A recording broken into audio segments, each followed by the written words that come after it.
Today we're going to be discussing about Malawian politics. And today, speaking with us, joining us live is none other than Nthanda Manduwi, who is just a very, very, very important person. She refers to herself as a jack of all trades and a master of media. She is a published author, internationally awarded speaker, policy advocate, blogger, and media producer. So we are so happy that she is here with us. She is also the managing director of Ntha Corporation and the founder of the Ntha Foundation. I hope I'm saying all these things correctly. She also is a proud owner of a bachelor's degree in social sciences and has a major in economics and demography, specializing in socio-economic impact of women's empowerment. So definitely, this is somebody who we would want to speak to. So thank you so much for joining us. It's so good to having you with us. Here in Kenya, we say habari yako. How are you doing? I'm good, Michael. How are you? I am. And asante for having me. Thank you so much as well. So let's get right to it. Now let's get into the question and answer round. How is it like in Malawi this very moment? How is the atmosphere like for you guys? No, I think the inauguration was yesterday, and if you go into Malawi on Twitter, you would be amazed. There were like literally people saying, men and women saying they shed tears. So that's just to show how amazing it is. Malawians are so excited with the new atmosphere. There is so much hope in the air. I think I saw somebody talk about that they feel the way they did when Bingu Mutharika was first president in his first term, and he was pretty amazing in his first term, but we'll get to that. So people are so optimistic because we've wanted change for too long. So right now, Malawi, the majority are very excited. So the atmosphere is just beautiful in Malawi. Okay. Yeah. And just to get a perspective, we here who are not in the warm heart of Africa, how has the previous regime been? How was it for Malawians in general? Yeah. I can't speak for everybody, but I know that the majority were unhappy. So the order of the day was basically getting the newspaper and the front page is telling you 2 billion is missing, 3 billion is missing. And there was just so much mismanagement. There was all this nepotism. So genuinely Malawians weren't happy, but I think with the new regime, it's better. It's going to be better. We're going to see. They've started on a really high note, but the previous one, there was all the corruption, nepotism, no separation of powers. So really all that's been happening in the past year is just changing everything. And the new government is promising public reform. They had a meeting this morning. So they've really come in to, over-deliver. We're hoping they will be able to deliver all they're promising, because right now they're over-promising, and we're all optimistic and hoping they can achieve everything they're saying they're going to do. What is ailing Malawi? What is ailing Malawi that you hope the government can be able to address? Well, we need to move forward. I feel like we've been stagnant for the past 10 years. The levels of unemployment are so high. The private sector, I'm speaking as an economist and somebody who's an entrepreneur. So there's a lot of young people who are graduating. So much of the education system is terrible. So it has to be reformed. People are graduating from university, but they're not able to create businesses themselves because our education system is not teaching them that. Our education system teaches us that you must go out and find a job, but those jobs are not there. So there's so many graduates who should be creating jobs that are not doing that, and the government hasn't made any effort to enable those graduates, skilled people, to create jobs for other people, to solve problems in Malawi. So we've just really been stagnant, and I think the past 5 years has been so evident of that there are so many people who are capable, graduated, and everybody's just sitting at home. Now we're seeing the problems of society, but people are not able to identify, say, oh, this is a problem I can pick and solve it, because our education system said you have to go get a job, you're going to work in that job and go succeed at that. Then we have so many problems that are happening in the country, and I feel that we need to change that. So that's the real pain. There's so many problems, so many people who are capable and skilled, but they're not working on those problems because our education system is not enabling enough. It's not enabling enough to do that. Yeah. Okay. Now, as a young person, what does this change signify for the young people? What do the young people in Malawi hope for, and what are they looking forward to? Well, one of the biggest problems that this new government promises 1 million jobs in their term. And I think the president, it's a lot, it's a huge number. So the president actually said that us promising that we're challenging you to become job creators, not job seekers. And people can't just become, job creators. You have to be trained to actually know what entrepreneurship is. How do you go about it? So we are hoping that the government is going to invest towards that training, because our education system hasn't done that. So there's so many people who are skilled, intelligent enough, capable, but the government has to intentionally now train these people who are skilled to create jobs, because right now the unemployment is a huge thing, and these people not being employed but fully capable, now we're all sitting at home and we're not solving problems. So I feel like Malawi is on all of us. We all have to do something. It's not just about the politicians, but we need to be skilled enough. We need to be trained to be able to solve those problems. So that's what I'm hopeful that will happen, that for the youth especially, train them to create jobs, train them to solve problems, and we all come together and say, because we can't just sit around and be waiting, just sit around and wait for the politician to solve this and whatever. We should all be able to go out there and just find the problems, solve them, and hopefully build a better Malawi for all of us. Yeah. Yes, and I have been to Malawi a couple of times, and I have really enjoyed, and I've seen that Malawi is an economic giant in the waiting, if I may put it that way. Yes, it might be regarded as one of the poorest countries at the moment, but that also means there's a lot of potential.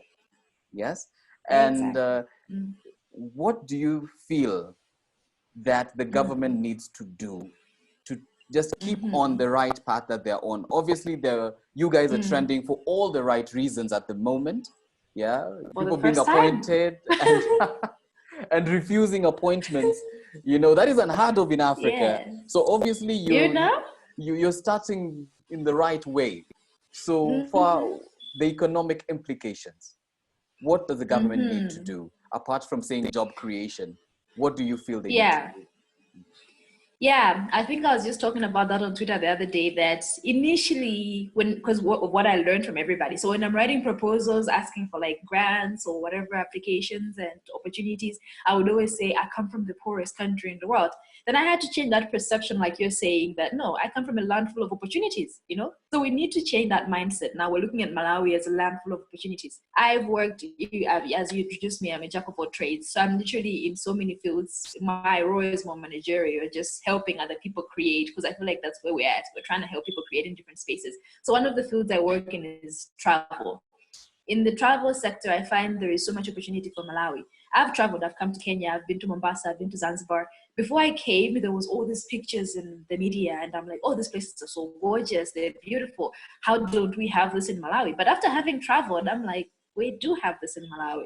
It's just not photographed, it's just not put out there. I mean, we have the whole lake, the fresh water lake in Malawi, and it's really, really stunning. So I think there's an opportunity there in tourism, that the government can actually use that, but be ethical about it, make the people benefit from it, so that we can make Malawi a tourist hub, and that would bring in so much revenue. So I'm actually curious to learn what other opportunities they've identified, but specifically in my part, I know that there is so much potential in the lake, because the lake literally takes up 1/3 of Malawi, and it could employ all of Malawi if it was just structured right. Yeah.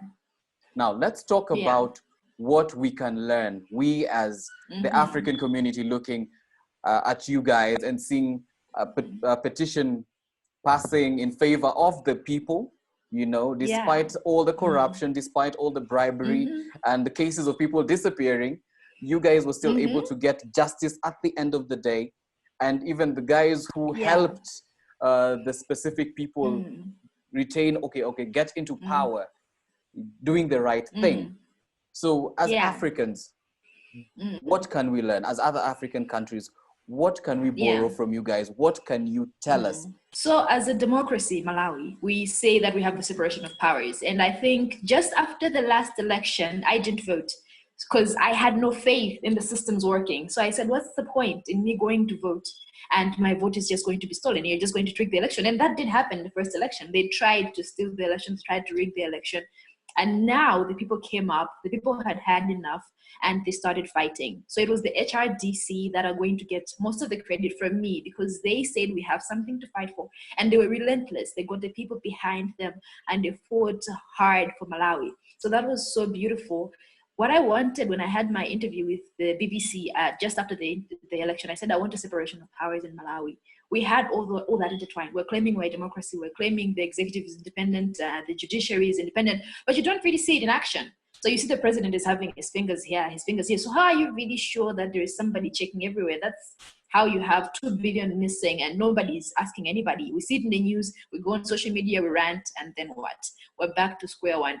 So the separation of powers as democracies is so important. The judiciary being able to have a voice and tell executives that, they actually had a protest recently that said, executive, hands off the judiciary. The judiciary must work as an independent arm of government because our books say it is.